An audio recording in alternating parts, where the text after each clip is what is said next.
Hello everybody and welcome back to Odin's movie blog. I am the critic who is a cynic. Hope you're doing well. And oh my goodness, Vox.com. Ooh, Vox, the place where truth goes to die, says Russian trolls use Star Wars to sow discord online. The fact that it worked is telling. Todd Van Der Werf. Todd at Vox.com. It makes me quite sad that you would expose the truth like this. I'm just a friendly Russian who just did what? I mean, that photo. Gosh, the Russian invasion in Star Wars. Oh my goodness. Oh my goodness. Oh, dating back before the 2016 election. And this is the reason why this story, sorry for that. This is the reason why this story is getting any traction whatsoever, is because this apparently is to add fuel to the fire of everyone's obsession. The SJW's obsession with the 2016 election. Oh my goodness, the Russians, they drove down the score to The Last Jedi. They sowed the seeds of discord, and that's the only reason why The Last Jedi didn't do well and is hated among fans, and 50% of audiences hate it. It's actually not that. It's actually the fact that that the Russians came in with their bots and their Russian spies and infiltrated the community, convincing them that the movie was bad.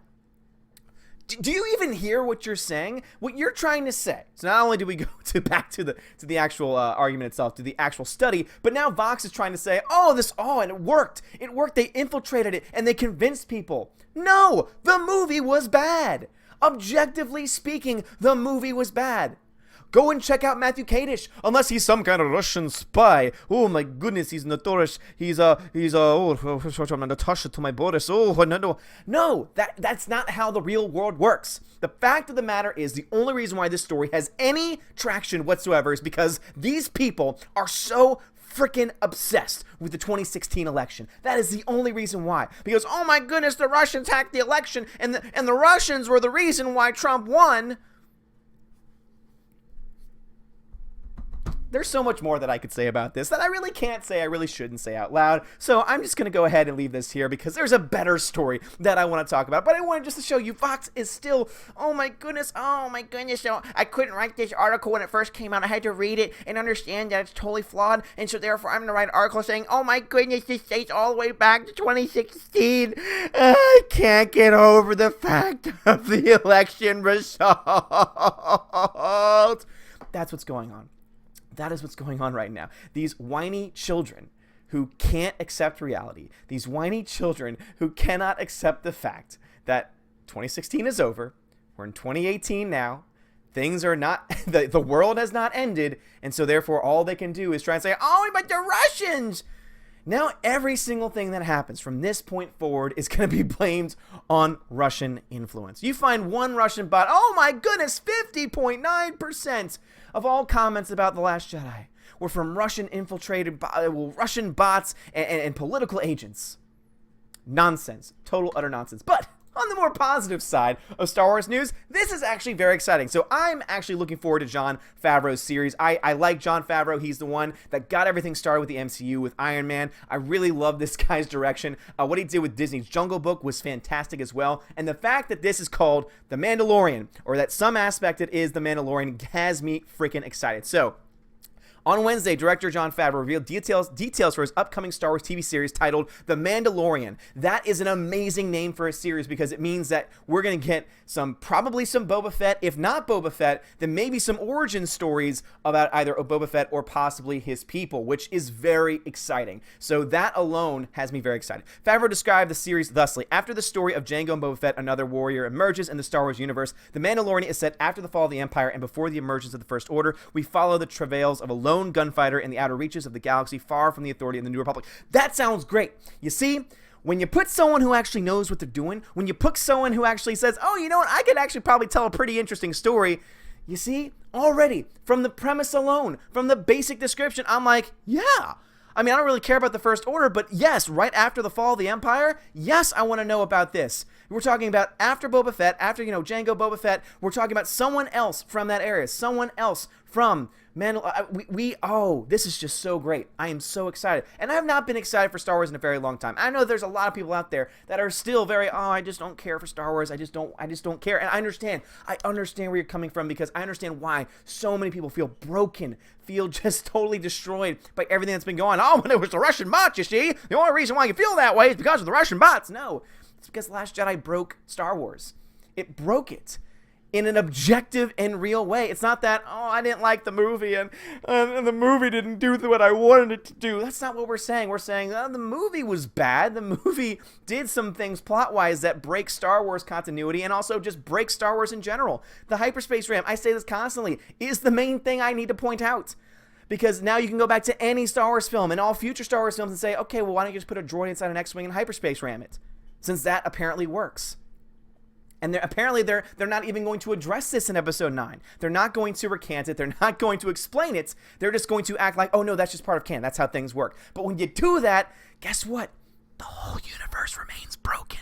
And so even then, even though I am excited because I think Jon Favreau is going to do excellent things with this, especially if he's given full creative control, especially if Kathleen Kennedy keeps her grubby little hands off of it, especially if Rian Johnson, anyone else that's been attached with these recent Disney Star Wars films are far away from it, far away. Just let Jon Favreau do what he does best. Make good stories, tell good stories, and give him the time that he needs to craft this. Because you know what? If you want to start getting people back on track, it's not in episode 9. That is not where you fight your battle, because you've already revealed enough and you've already doubled down enough on your nonsense by giving Kathleen Kennedy a 3-year contract extension, by just essentially maintaining the current status quo with everything that you've been doing. You're not going to gain enough goodwill back. At this point, it's too late for that. That's why I said in a previous video, and someone pointed out saying, do you really think that it could only make around $350 million? You know, episode 9, I mean, I don't think it's likely. I don't think it's probable, but is it possible? I mean, if you had asked me before, if Solo was going to make that much money, like long before the film actually came out, I would have said, no, it's a Star Wars film. It's easily going to make $500 million at the very least. But then it made 392. So I would have said, no, that's impossible. But now it's at least possible. Not probable. Again, I still have my number, closer between, 550, 650 million, around tops of $700 million. And that can obviously change because they could add some really cool things, some really cool characters. But at the end of the day, it's not going to be enough. The place where you, Disney, need to focus on is you need to say, all right, let's, if you were smart, you would say, all right, we're going to make this non-canon. Now, of course, they're not going to do that. But you're going to make this non-canon. We're going to focus on building this to the First Order, and then we're going to make a new story with the First Order. We're going to make a new story outside of the original characters, and that's when you can establish new characters. The biggest problem with the current state of Star Wars is that they tried to use the names of the old characters, the names of the original characters, to bring people in, and then they said, oh, but we don't really care about them. We're going to focus on these new characters that you have no reason to care for, and they did it so poorly. The execution was so bad that now people are left with this hatred of the new characters, which shouldn't be the case. Because if you had done things right, people would love new characters. It's not that we don't want something new. I mean, look at the fact that Clone Wars introduced a plethora of new characters, and guess what? People love them. Ahsoka Tano is one of people's favorite characters, and that character didn't exist beforehand. So there is a way to do it. There's a way to introduce new characters, and I have faith in Jon Favreau. I think he's going to do a great job, and if he does this, if he has, again, full control, if the studio doesn't try and say, oh, you got to have this messaging in there, oh, you have to make this kind of casting. If they don't do that, they let him have full reign, this could be an excellent show. This could be a show that could bring people back. But in order for it to stick, in order for it to do anything, you gotta put everything else on pause when it comes to the big budget films. And the way you do that is by saying, hey, we messed up. I mean, Bob Iger's already come out and said, oh, we made some mistakes. Obviously, he said he blamed the wrong reasons. He said, oh, for Star Wars fatigue, too much too quickly. No. You gave us too little. You gave us too little over a long period of time, and it's not enough. Now, here though, with Mandalore, you have a way. You have the possibility to bring people's faith back in Star Wars. But again, it's two-pronged. Make this series badass. Make this series as great as it can be with Jon Favreau at the head, because he can do it. Get out of the way. Get out of his way. Get Kathleen Kennedy as far away from him as possible. And then on the movie side of things, if you're smart, scrap it, start over. That is what I would do. Say, this new stuff, doesn't matter. And you know what? I've said this from the very beginning. I would not mind time travel in episode 9 if it meant that everything that came before it didn't count as far as the new films are concerned. I would be absolutely fine with that. I know that some people say, oh, it's lazy, but you know what? Look at everything else that they've done so far. Would you rather them double down on what they've done so far and make things worse?